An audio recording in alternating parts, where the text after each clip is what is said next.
प्रधानमंत्री मोदी के कई फैसलों को लेकर उन पर राजनीति करने के या वोट बैंक को साधने के या किसी के वोट बैंक में सेंध लगाने के आरोप भी लगे, लेकिन हुआ वही जो उन्होंने ठान लिया।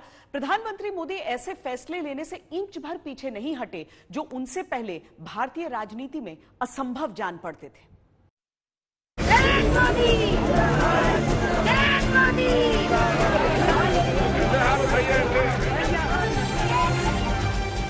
ये खुशी शायद दशकों की 3 तलाक कुप्रथा से आजादी की थी या शायद सदियों से चले आ रहे शोषण से मुक्ति का उल्लास था। प्रधानमंत्री मोदी के दूसरे कार्यकाल का सबसे पहला निर्णय 3 तलाक से निजात देने वाला कानून बनाने का था।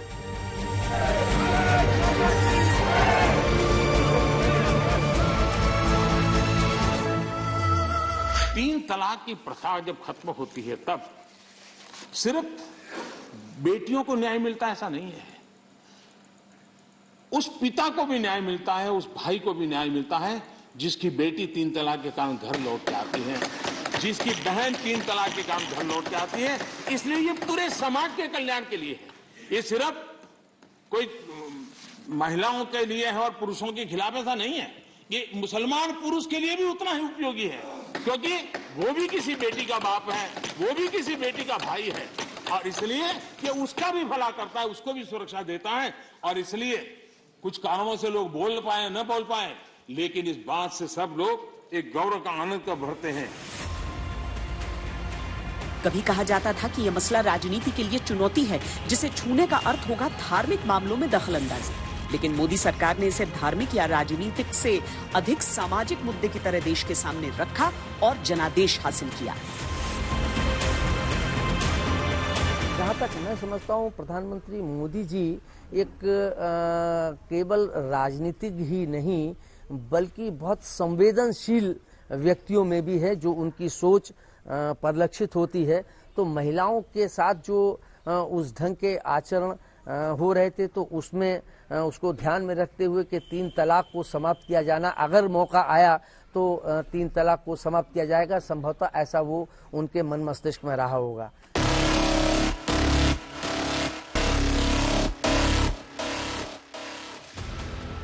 दूसरी बार जनादेश मिला तो वो हुआ जो भारतीय राजनीति के लिए अब तक असंभव था, लेकिन 3 तलाक के खिलाफ कानून बनाने का निर्णय प्रधानमंत्री मोदी के लिए भी शायद बेहद कठिन रहा होगा, क्योंकि एक तरफ कठोर राजनीतिक बयानबाजी थी जो नियत पर सवाल उठा रही थी।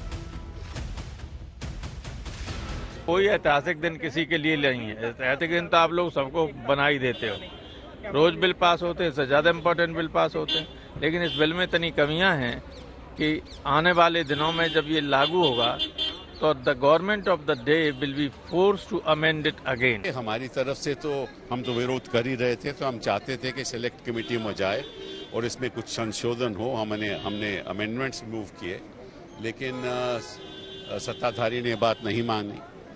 लेकिन दुख की ये बात है कि जिन लोगों ने डिबेट के दौरान ये ऐलान किया कि हम इस बिल का विरोध करेंगे और इसके वोट इसके खिलाफ करेंगे, जब वोट का टाइम आया तो वो सदन में दिखे ही नहीं। क्यों नहीं दिखे? क्या वो तो उनसे पूछिए, कुछ ऐसे दल हैं जो नहीं दिखे, वो आपको भी मालूम है, हमें भी मालूम है।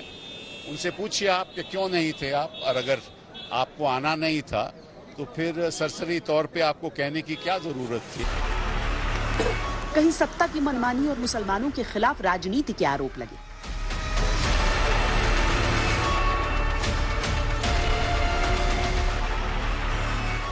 पति पत्नी विवाद का मामला सिविल अदालत का होता है, लेकिन 3 तलाक के मनमाने और क्रूर रिवाज को खत्म करने के लिए मोदी सरकार ने इसे क्रिमिनल ऑफेंस यानी आपराधिक कृत्य का दर्जा दिया। 3 तलाक की सबसे अधिक पीड़ित महिलाएं 75% गरीब परिवारों से आती हैं, ये समझना चाहिए। तो इन गरीब महिलाओं के लिए भी ये बहुत बड़ा एक रास्ता है सर। और सर कहा गया कि आपने बेल में उसको क्यों कहा है सुनने के लिए? उसको बहुत सिंपल सी बात है सर, जब बेल लेके वो आएंगे हस्बैंड साहब, एक तो है सर वो क्यों करते नहीं करें, वो 3 तलाक नहीं दे तो जेल जाने की जरूरत नहीं है। जब बेल आएगा सर तो पत्नी से पूछेगा, और पति से तुमने 3 तलाक दिया है? नहीं दिया है तो जाओ घर लेके जाओ, इज्जत से नोट कर ले, और अगर दिया है तो जेल जाओ, सबसे सलामत। तो तो we have tried to make it as straight as possible. और सर ये पूरा सिस्टम जो है सर, हमने बेलेबल भी किया सर, हमने कंपाउंडेबल भी किया, हमने कोई अब्यूज को बिल्कुल। और सर किसी ने पूछा कि आपने क्यों ब्लड रिलेशन कहा, सेक्शन 498 में इस बात का प्रावधान है। 3 तलाक या तलाक बिद्दत न तो कानूनी था न सही से इस्लामिक रिवाज। लोग फोन पर, व्हाट्सएप मैसेज पर तलाक देकर किसी की जिंदगी को नर्क में झोंक देते थे। लेकिन फिर भी इस कानून को खत्म करने में देश को 70 साल लगे, क्योंकि इस मुद्दे को वोट बैंक की खातिर राजनीतिक संरक्षण प्राप्त था।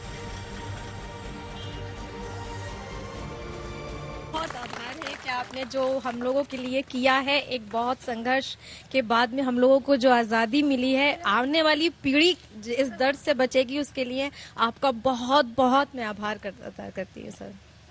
सर आइए, फिर भी सवाल बहुत सारे हैं लोगों के। देखिए, मैं एक बंदे ने मुझे लड्डू खिलाया है, तो मैं एक तो कहूंगा, मैं इनकी हिम्मत की दाद दूंगा। ये हमारी सरकार के आने के पहले से लड़ रही थी, और अब आप समझ सकते हैं कांग्रेस पार्टी की ओर से कोई जवाब फाइल नहीं हुआ था इनके केस पर, याद है ना? जब मैंने आज हाउस में कहा, जब मैं उस समय कानून मंत्री बना तो मैं मोदी जी के पास गया, तो उन्होंने मुझे कहा तुम जाओ 3 तलाक की पीड़ित बेटियों के साथ खड़े हो जाओ। और हम खड़े रहे और देखिए आज अंतिम जीत हो गई। केंद्र में पूर्ण बहुमत की सरकारें पहले भी आई थीं।